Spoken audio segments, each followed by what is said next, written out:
سیلاب زدہ علاقوں میں بجلی کے بلوں میں ریلیف دینے کی تیاریاں۔ وزیر اعظم نے وزارت خزانہ کو IMF سے رابطہ کرنے کی ہدایت کر دی۔ وزارت خزانہ IMF کے ساتھ ممکنہ ریلیف پر بات چیت کرے تاکہ سیلاب زدہ علاقوں میں لوگوں کو فوری ریلیف فراہم کیا جا سکے۔ ذرائع کے مطابق شہر ہو یا دیہات، یہ ریلیف پورے پاکستان کے سیلاب زدہ علاقوں میں دیا جائے گا۔ وزیر اعظم نے واضح ہدایات جاری کر دی۔ ادھر امریکہ نے بھی پاکستان میں سیلاب متاثرین کے لیے امداد کا اعلان کر دیا۔ متاثرین کے لیے امداد کا اعلان امریکی محکمہ خارجہ نے کیا۔ قائم مقام امریکی سفیر نیٹلی بیکر کا کہنا ہے سیلاب زدگان کو خوراک، پناہ گاہیں اور زندگی بچانے والی امداد فراہم کی جا رہی ہے۔ امریکی فوج نے گزشتہ ہفتے امدادی سامان فراہم کیا تھا۔ مشکل کی اس گھڑی میں امریکہ پاکستانی عوام کے ساتھ کھڑا ہے۔ سیلاب کی پنجاب سندھ کی سرحد پر دریائے پٹی پر تباہی، سیلابی ریلے کی دوسری لہر پنجنت پہنچ گئی۔ دریائے پٹی کے متعدد دیہات سے زمینی رابطہ منقطع، فصلیں دریا برد ہو گئیں۔ جلال پور پیروالا میں سیلابی صورتحال برقرار، پانی کے تیز بہاؤ سے زمینی کٹاؤ کا سلسلہ جاری، حفاظتی بندوں پر دباؤ بڑھنے لگا۔ بہاول نگر کے موضع جات سنتیکا، یاسین کا، موضع آکو کا، ہٹھاڑ اور سہوکا کا شہر سے زمینی رابطہ منقطع ہو گیا۔ سیلاب سے متاثرہ علاقوں میں لوگوں کو مشکلات کا سامنا۔ بہاولپور کی تحصیل احمد پور شرقیہ بھی سیلاب کی زد میں ہے، 100 سے زائد گاؤں ڈوب گئے۔ دریاؤں بیراجوں میں پانی کی آمد اور اخراج کے اعداد و شمار جاری۔ پنجتن میں پانی کا بہاؤ 6,79,290 کیوسک ریکارڈ۔ گڈو بیراج میں پانی کی آمد 5,12,662 کیوسک، اخراج 4,80,455 کیوسک ہے۔ سکھر بیراج پر آمد 4,51,760 اور اخراج 4,18,810 کیوسک ہے۔ کوٹری بیراج پر آمد 2,59,284 جبکہ اخراج 2,54,354 کیوسک ریکارڈ۔ شجاع آباد میں موضع دھندو کے قریب گڑھ کے مقام پر بند ایک بار پھر ٹوٹ گیا۔ تیز بہاؤ کے باعث درجنوں بستیوں سمیت شہر کو بھی شدید خطرہ لاحق ہو گیا۔ 80 فٹ چوڑے شگاف کو پر کرنے کی کوشش میں 3 مزدور ریلے بھی بہہ گئے۔ ریسکیو ٹیم نے 2 مزدوروں کو بچا لیا جبکہ ایک کی تلاش جاری ہے۔ شگاف پر کرنے کے لیے مشینری طلب کر لی گئی۔ پانی کے پریشر میں مسلسل اضافہ، قریبی بستیوں کے لیے ڈوبنے کا خدشہ۔ مقامی افراد اور متاثرہ دیہات کے رہائشی سخت خوف و ہراس کا شکار۔ انتظامیہ نے ہنگامی اقدامات شروع کر دیے۔ قریبی بستیوں کے انخلاء کے لیے مساجد میں اعلانات، انتظامیہ اور پولیس کی مدد سے انخلاء کا عمل تیز۔ ادھر بہاول نگر میں ماموکا میں کشتی الٹنے سے لاپتہ 2 نوجوانوں کی لاشیں برآمد۔ ایک لاش علاقہ مکینوں نے اپنی مدد آپ کے تحت نکالی، دوسری ریسکیو نے تلاش کی۔ جہاں بحق نوجوانوں کی شناخت خضر اور عدنان کے نام سے ہوئی۔ مظفر گڑھ کی تحصیل علی پور میں سیلاب متاثرین کی حالت زار، متاثرہ شخص چیف سیکرٹری کے سامنے دھاڑے مار مار کر روتا رہا۔ متاثرہ شہری اپنی بربادی اور امداد نہ ملنے کا شکوہ کرتا رہا، افسران سے مدد کی اپیل بھی کرتا رہا۔ دلخراش منظر سیلاب زدہ عوام کی مشکلات اور بے بسی کی گہری عکاسی کرتا ہے۔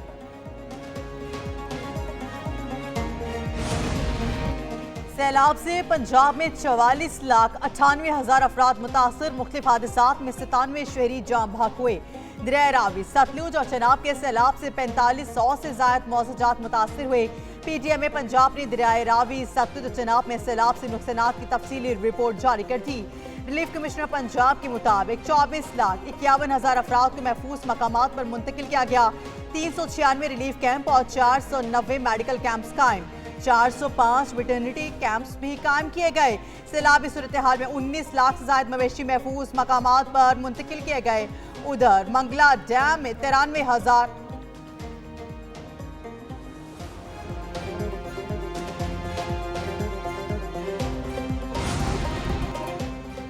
وزیر اعظم کی خصوصی ہدایت پر NDMA کا سیلاب متاثرہ علاقوں میں امدادی آپریشن جاری۔ NDMA نے پنجاب کے سیلاب متاثرہ علاقوں کے لیے مزید امدادی سامان روانہ کر دیا۔ اسلام آباد میں NDMA کے ویئر ہاؤس سے امدادی سامان پنجاب بھیجا گیا۔ امدادی سامان میں 5,000 خیمے شامل PDMA پنجاب کے حوالے کیے جائیں گے۔ اب تک پنجاب کو فراہم کیے گئے تقریباً 2,000 ٹن امدادی سامان میں کمبل، خیمے، مچھردانیاں، پانی کے فلٹریشن پلانٹ، رضائیاں، فولڈنگ بیڈ، پانی کے کین اور 17 کشتیاں شامل ہیں۔ NDMA تمام متعلقہ سول اور عسکری اداروں کے ساتھ مکمل رابطے میں ہے۔ جاری امدادی کارروائیوں کی ہمہ وقت نگرانی جاری۔ امریکہ سمیت سلامتی کونسل کے 15 ارکان کی قطر پر اسرائیلی حملوں کی مذمت۔ دوحہ میں حماس قیادت پر اسرائیلی حملے کے بعد اقوام متحدہ سلامتی کونسل نے بیان جاری کر دیا۔ سلامتی کونسل نے اسرائیل کا نام لیے بغیر قطر میں حملوں کی مذمت کی۔ سلامتی کونسل کے اجلاس کے بعد بیان برطانیہ اور فرانس نے تیار کیا۔ امریکہ سمیت تمام 15 ارکان نے مذمتی بیان کی منظوری دی۔ قطر کی خود مختاری اور علاقائی سالمیت کے تحفظ پر زور، غزہ میں یرغمالیوں کی رہائی اور جنگ بندی کو اولین ترجیح دینے پر زور دیا گیا۔ عالمی میڈیا کے مطابق امریکہ عام طور پر اقوام متحدہ میں اسرائیل کا تحفظ کرتا ہے۔ اس بار سلامتی کونسل کے بیان کی حمایت سے صدر ڈونلڈ ٹرمپ کی اس حملے پر ناراضگی ظاہر ہوئی ہے، جو دوحہ پر اسرائیلی وزیر اعظم نیتن یاہو کے حکم پر کی گئی تھی۔ اسرائیل نے قطر پر بلا اشتعال حملہ کیا۔ پاکستان کی قطر پر اسرائیلی حملے کی شدید مذمت۔ سلامتی کونسل کے ہنگامی اجلاس سے خطاب میں پاکستان کے مستقل مندوب عاصم افتخار نے کہا کہ اسرائیل نے دانستہ طور پر مذاکرات کے ثالث پر حملہ کیا۔ وزیر اعظم شہباز شریف نے وفد کے ہمراہ قطر کا دورہ کیا۔ پاکستان قطر کے ثالثی کے کردار کو سراہتا ہے، قطر کے ثالثی کے کردار کی حمایت کرتے ہیں۔ پاکستان کی مسئلہ فلسطین کے 2 ریاستی حل کی بھرپور حمایت۔ سلامتی کونسل کا ہنگامی اجلاس پاکستان، الجزائر اور صومالیہ کی درخواست پر طلب کیا گیا۔ پانی کو بطور ہتھیار استعمال نہ کیا جائے۔ پاکستان نے سنتاس معاہدے کا معاملہ اقوام متحدہ میں اٹھا دیا۔ اقوام متحدہ کا سنتاس معاہدہ، پاکستان کے آبی بحران، چیلنجز اور لائحہ عمل کے موضوع پر اجلاس۔ پاکستانی مستقل مندوب عاصم افتخار نے کہا، پاکستان میں سیلاب سے فصلیں تباہ ہوئیں، لوگ بے گھر ہوئے۔ موجودہ دور میں واٹر سیکیورٹی اہم چیلنج ہے۔ سنتاس معاہدہ خطے میں استحکام کا ضامن ہے۔ سنتاس معاہدہ کوئی فریق یک طرفہ معطل نہیں کر سکتا۔ سنتاس معاہدہ 6 دہائیوں سے قائم ہے۔ ہمیں یقین ہے عالمی برادری ہمارے ساتھ کھڑی ہوگی۔ بھارتی اقدامات نے عالمی یقین دہانیوں کی ساکھ کو نقصان پہنچایا۔ قطر پر اسرائیل کا حملہ عالمی دہشت گردی ہے۔ امیر جماعت اسلامی حافظ نعیم الرحمان کی پریس کانفرنس کہتے ہیں، اسرائیل نے لبنان اور یمن پر بھی حملہ کیا، جبکہ فلسطین پر بھی ظلم ڈھایا گیا۔ اسرائیل نے کل یہ دھمکی دی کہ وہ اب کسی بھی جگہ حملہ کر سکتا ہے۔ اسرائیل کو امریکہ سپورٹ کر رہا ہے۔ ایک بچے کے خون کا ذمہ دار امریکہ اور اسرائیل ہے۔ امریکی عوام کو سمجھ لینا چاہیے کہ اس قتل عام کا اصل ذمہ دار امریکہ ہے۔ انسانی زندگیاں اجڑ رہی ہیں، اس کا ذمہ دار ٹرمپ اور امریکی نظام ہے۔ اب وقت آ گیا ہے کہ عالمی اسلامی اتحاد سامنے آئے اور تمام مسلم ممالک کی ذمہ داری ہے کہ اس کے خلاف اعلان جنگ کریں۔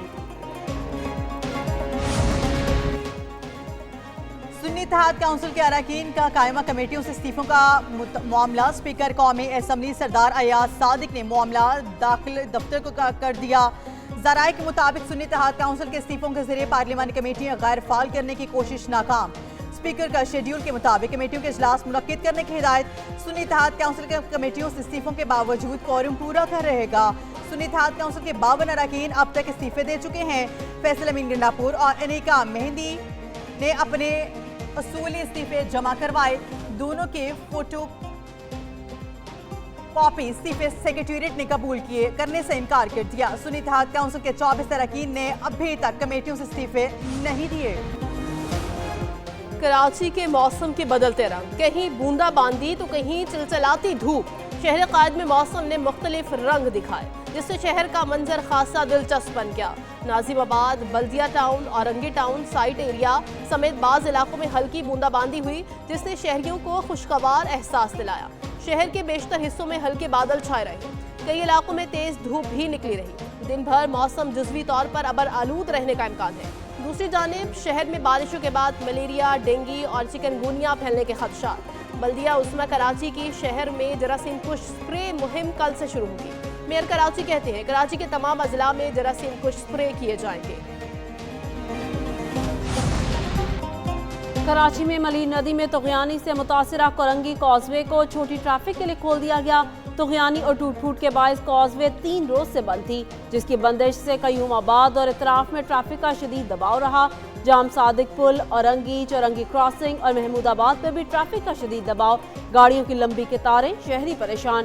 ٹریفک پولیس کے مطابق بارش کے باعث کورنگی کازوے کی سڑک بہہ گئی تھی۔ کازوے کے اطراف سڑکوں پر ٹریفک کا غیر معمولی دباؤ ہے۔ شہری زحمت سے بچنے کے لیے متبادل راستے اختیار کریں۔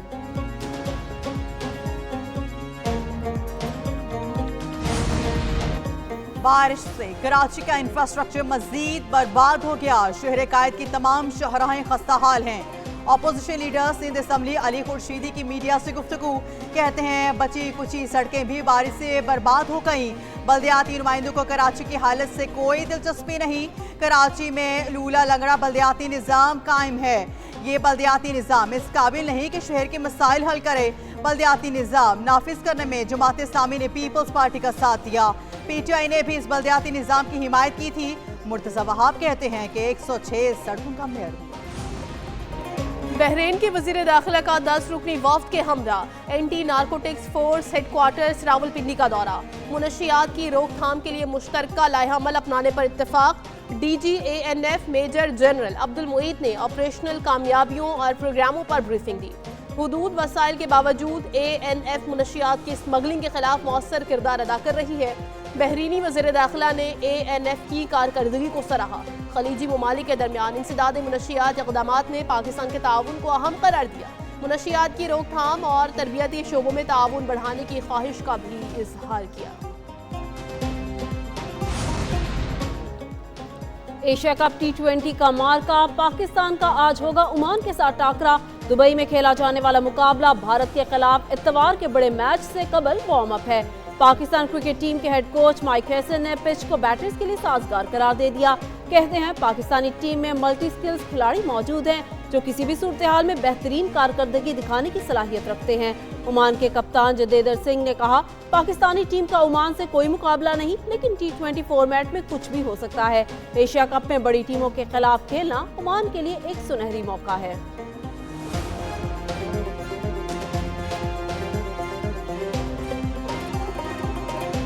اگر یہ 130 140 پلس کرتے ہیں تو میں ہلکا سا فیور دوں گا ان کے کپتان کو یاسین کو.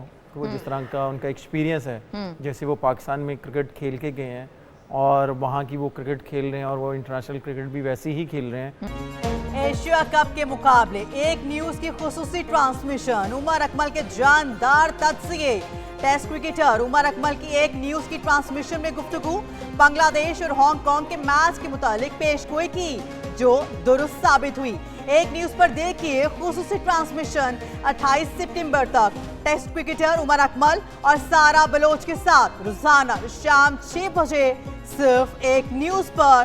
بنو ایک آواز. لسبیلا میں تعلیمی شعبے میں تاریخی پیش رفت. ایم پی اے ظریف خان مغزی کی قیادت میں ضلع کے تمام 71 بند سرکاری اسکول دوبارہ فعال. لسبیلا بلوچستان کا واحد ضلع بن گیا جہاں کوئی اسکول بند نہیں. اسکول کھلنے سے 2100 بچوں کو دوبارہ تعلیم کا موقع مل گیا. اساتذہ اور معاون عملے کے لیے درجنوں روزگار کے مواقع پیدا ہوئے. اساتذہ کی بھرتی شفاف طریقے سے کی گئی. مقامی کمیونٹی سے مشاورت. ظریف خان مغزی نے ذاتی وسائل اور انتظامی اقدامات سے مسئلہ حل کیا. اگلے مرحلے میں اسکول عمارتوں کی مرمت اور سہولیات کی بہتری کا منصوبہ ہے.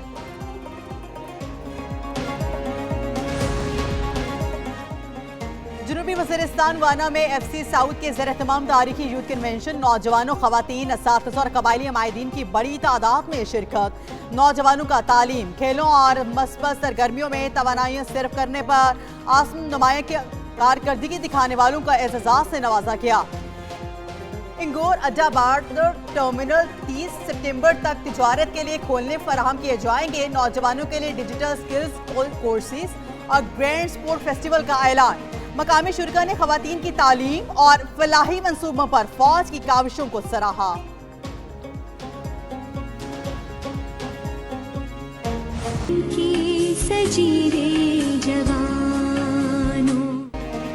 جنگ ستمبر کے ہیرو میجر راجہ عزیز بھٹی شہید. نشان حیدر کا 60واں یوم شہادت. میجر عزیز بھٹی شہید نے 1965 کی جنگ میں دفاع وطن کی خاطر جام شہادت نوش کیا. فیلڈ مارشل سید عاصم منیر اور اعلیٰ فوج قیادت کا خراج عقیدت. ISPR کے مطابق 1965 کی جنگ میں میجر عزیز بھٹی نے برکی سیکٹر کا دفاع کیا. میجر راجہ عزیز بھٹی شہید دشمن کے خلاف آہنی دیوار کی طرح کھڑے رہے. میجر راجہ عزیز بھٹی شہید کی بے لوث قیادت آئندہ نسلوں کے لیے مشعل راہ ہے.